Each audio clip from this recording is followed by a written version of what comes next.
नमस्कार, मैं ट्विंकल दीक्षित। आप देख रहे हैं इंडिया राइज टीवी। आइए नजर डालते हैं आज की कुछ खास खबरों। राज्यसभा सांसद चुने जाने पर आगरा पहुंचे पूर्व केंद्रीय मंत्री सपा के राष्ट्रीय महासचिव रामजीलाल सुमन का जोरदार किया गया स्वागत। इस मौके पर सपा के राज्यसभा सदस्य ने मीडिया से बात करते हुए पार्टी नेतृत्व को धन्यवाद दिया। दिग्गज नेता रामजीलाल सुमन का कहना था कि संसद उनके लिए कोई नई नहीं है, वो पहले भी 4 बार लोकसभा के सांसद चुने जा चुके हैं। सपा के राज्यसभा सांसद का कहना था कि केंद्र सरकार आंकड़ों की बाजीगरी कर रही है, जबकि जमीनी हकीकत इससे बेहद जुदा है। महंगाई और बेरोजगारी चरम पर है। केंद्र सरकार का इस ओर कोई ध्यान नहीं, वो जनता से जुड़े मुद्दों को सदन में उठाने का काम करेंगे। सपा के राज्यसभा सांसद ने बीजेपी द्वारा जारी की गई लोकसभा चुनाव को लेकर पहली सूची को भी बयान दिया, जबकि बसपा को लेकर कहना था कि बीएसपी अब खत्म होने के कगार पर है। सपा के राज्यसभा सदस्य ने आरएलडी पर भी हमला किया।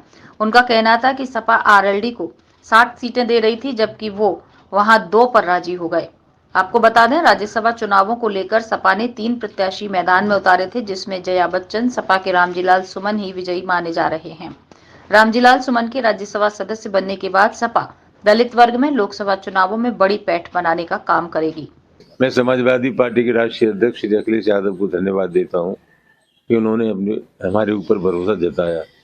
यहाँ तक राज्यसभा का सवाल है, संसद हमारे लिए कोई नई जगह नहीं है।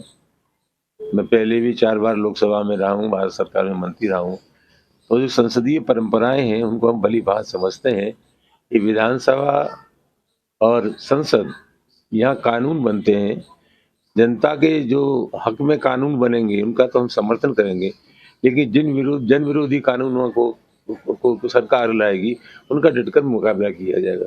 हम अपनी प्राथमिकता को जानते हैं, बेबस हैं, बेसहारा हैं, बेरोजगारी बढ़ी है, आंकड़े कुछ भी बताएं, तो इन सब सवालों पर मुखर विरोध होगा। और जहाँ तक सरकार के आंकड़ों का सवाल है, समस्याएं जस की तस हैं और बढ़ी हैं। सरकार कोई अखबारों से नहीं चलती, सरकार आंकड़ों से नहीं चलती, सरकार जनता के भरोसे से चलती है, विश्वास से चलती है। और जनता का जो आकलन है उसके हिसाब से मैं कह सकता हूँ सरकार हर मोर्चे पर विफल रही है। तो पहली सूची बीजेपी ने जारी कर दी है लोकसभा चुनाव की। अधिकांश पुराने लोगों को रिपीट किया गया है। बड़ा हल्ला था कि बीजेपी के 80% लोगों का टिकट कटने वाला है, लेकिन उन्हीं लोगों पर उन्होंने फिर भरोसा जताया है। कहीं न कहीं से ये संदेश है कि टिकट बदलने से विद्रोह होगा और ये भाजपा को नुकसान उठाना पड़ेगा। अब गठबंधन की क्या रणनीति रहने वाली है? आप और कांग्रेस तो साथ आ गए हैं। हम और कांग्रेस साथ आ गए, मिलकर काम करेंगे। और लोकसभा के चुनाव से पहले जो इलेक्शन मैनिफेस्टो जारी होगा, चुनाव घोषणा पत्र जारी होगा, उसमें कॉमन मिनिमम प्रोग्राम दोनों की सहमति से जो चुनाव घोषणा पत्र होगा वही आधार होगा हम लोगों का जनता में वोट मांगने की। बसपा का स्टैंड अभी साफ नहीं हो पा रहा है। बसपा खत्म हो जाएगी। बसपा तो बी टीम है बीजेपी की। बसपा के एकमात्र विधायक ने अभी हाल में राज्यसभा के चुनाव में बीजेपी को वोट दिया। मायावती हर काम वो करेंगी जिससे बीजेपी को लाभ हो। आरएलडी को भी 2 सीटें दी जा रही हैं।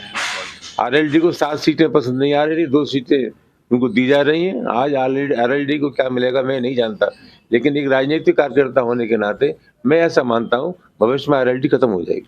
गठबंधन की क्या स्थिति लगती है? यूपी में कितनी सीटों को लेकर आप टारगेट में? ये कहना अभी से बहुत मुश्किल है, क्योंकि अंतिम रूप से जब उम्मीदवारों का चयन हो जाएगा तब जाकर के कुछ कहा जा सकता है। अभी कहना उचित नहीं है, लेकिन हम अच्छा प्रदर्शन करेंगे। लगता नहीं है मोदी कहीं ना कहीं एनडीए के चेहरे हैं और आपकी तरफ अभी कोई चेहरा नहीं है, उसे लेकर भी तमाम तरह की बातें? देखिए, हमारे पास कोई चेहरा नहीं है। जो आप एक बात की वो मन मान लिया, लेकिन होगा ये कि अगर हम गठबंधन भी नहीं करते, नहीं होता, तो इस देश में सोशल पोलराइजेशन होता। जिस स्टेट में जो बड़ी पार्टी है बीजेपी के खिलाफ, लोग पश्चिम बंगाल में मायावती को वोट, ममता बनर्जी को वोट देते, उत्तर प्रदेश में हमें वोट दे देते, बिहार में लालू के लड़के को वोट देते।